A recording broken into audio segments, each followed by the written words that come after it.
Plastic waste is everywhere. It's clogging our rivers, polluting our oceans, and piling up in landfills. But what if we could turn this environmental nightmare into a powerful resource? Yes, we're talking about converting plastic waste into fuel and electricity. How is it done? Let's dive in and find out the entire process. Before we can turn plastic waste into energy, we need to get our hands on it, a lot of it. Every year, the US generates over 35 million tons of plastic waste, and most of it ends up in landfills, where it slowly decomposes over 500 to 1,000 years. It's like the longest Netflix series ever, one nobody asked for and nobody wants to watch. So, how do we break this never-ending cycle? That's where large-scale plastic waste collection comes in. First, collecting the mess, the industrial cleanup crew. Imagine this. You're a city worker at a municipal landfill, staring at mountains of discarded plastic bags, soda bottles, and food containers. It's a plastic apocalypse, and no one's hitting the skip intro button. The first step in this process is a massive cleanup operation.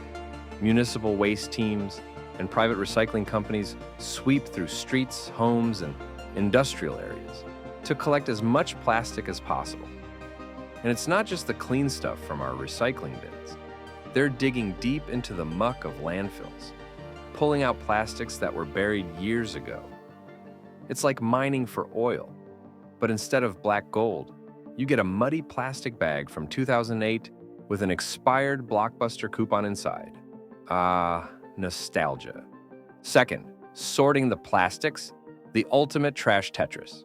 Once collected, the plastic waste is brought to sorting facilities, also known as Materials Recovery Facilities, MRFs. Think of these places like a giant industrial version of your high school cafeteria, where cliques of plastics gather based on their type and texture. The sorting process involves conveyor belts, magnets, air jets, and even optical scanners that detect the type of plastic. It's a high-tech, high-stakes version of Find the Difference. Only this time, it's between polyethylene terephthalate, high-density polyethylene, and low-density polyethylene. And what about that giant random assortment of items? It's like rummaging through your junk drawer. You find a broken pen, a sock, and an old pair of sunglasses. But in this case, it's milk jugs, shampoo bottles, and the occasional toy car. Here's where things get tricky. Only about 9% of plastic actually gets recycled, because many items are contaminated with food, grease, or other non-recyclable materials. So what happens to the rest? They're sorted out and prepped for another round of potential disposal, either by burning or worse, heading back to the landfill to start the cycle all over again. But why go to all this effort if we're just gonna dump it all again? Isn't this process like cleaning your room by shoving everything under the bed? Hold that thought. We're getting there. Third, prepping for the big transformation: shredding, washing, and drying. After sorting, the selected plastics are shredded into tiny flakes. Imagine your office shredder, but on steroids, devouring entire crates of plastic bottles. The shredded bits are then thoroughly washed to remove dirt, labels, and leftover gunk. The washing process is essential because the presence of organic waste or other residues can ruin the chemical reactions during energy conversion. It's a bit like prepping vegetables before you cook. No one wants bits of old salad dressing ruining your fresh stir-fry. Finally, the clean, shredded plastic is dried and stored, ready to be fed into the next big step, either pyrolysis or gasification. But before we dive into the tech wizardry of turning plastic into fuel or electricity, let's talk about why this collection process is such a contradiction to the reduce, reuse, recycle mantra we've been taught. Let's get real for a second. We've all heard the phrase reduce, reuse, recycle, right? It's plastered on posters, drilled into our heads by elementary school teachers, and shows up in every eco-friendly commercial. But here's the dirty secret. While we say we want to recycle, most of our plastic waste ends up being collected after it's already been discarded. We're not really recycling in the proactive sense. We're just scooping up our mess, trying to undo the damage after the fact. Think about it. If you're mining plastic waste from landfills to turn it into fuel or electricity, you're not exactly reducing or reusing. You're acknowledging the mess we've made and trying to find a way to make the best out of it. It's like when you promise to stop eating junk food, but end up ordering a salad with a side of fries anyway. Sure, you're making a better choice, but you're still indulging in the same bad habit. So, why is this process necessary despite its contradictions? Because burying, burning, or dumping plastic has far worse consequences.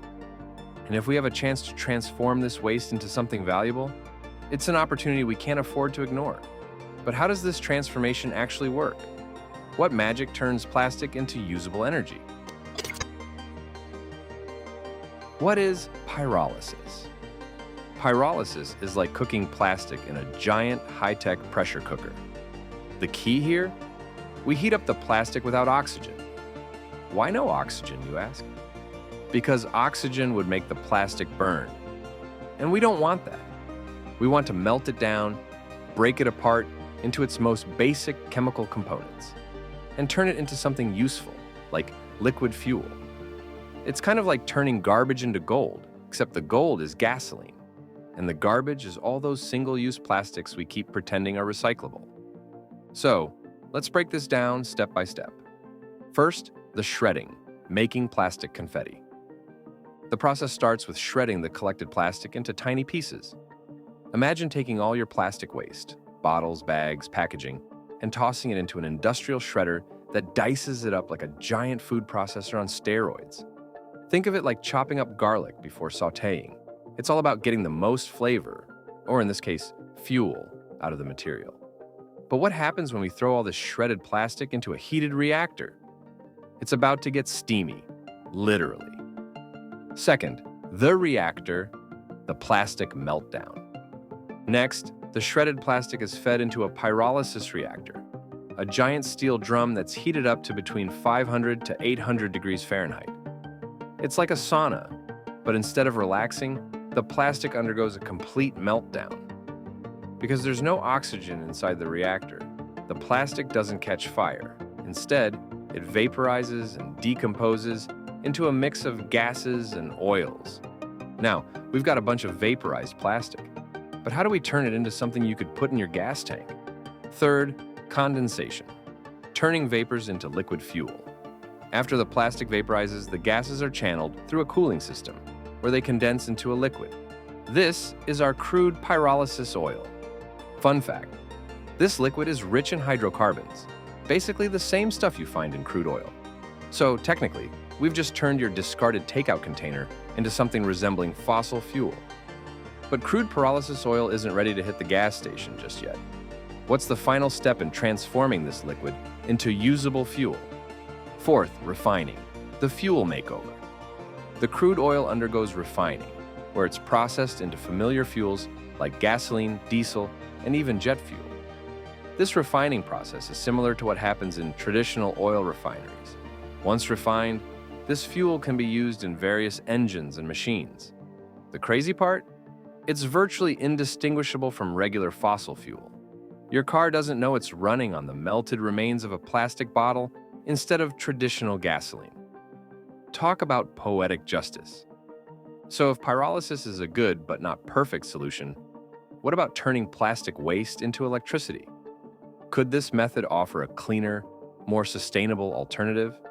Let's find out in the next chapter as we dive into the process of gasification. Stay tuned, because it's about to get electric. Literally. What if I told you there's another way to turn that same trash into treasure? This time, in the form of electricity. Enter gasification, the process that sounds like a sci-fi movie but is very much real and happening today.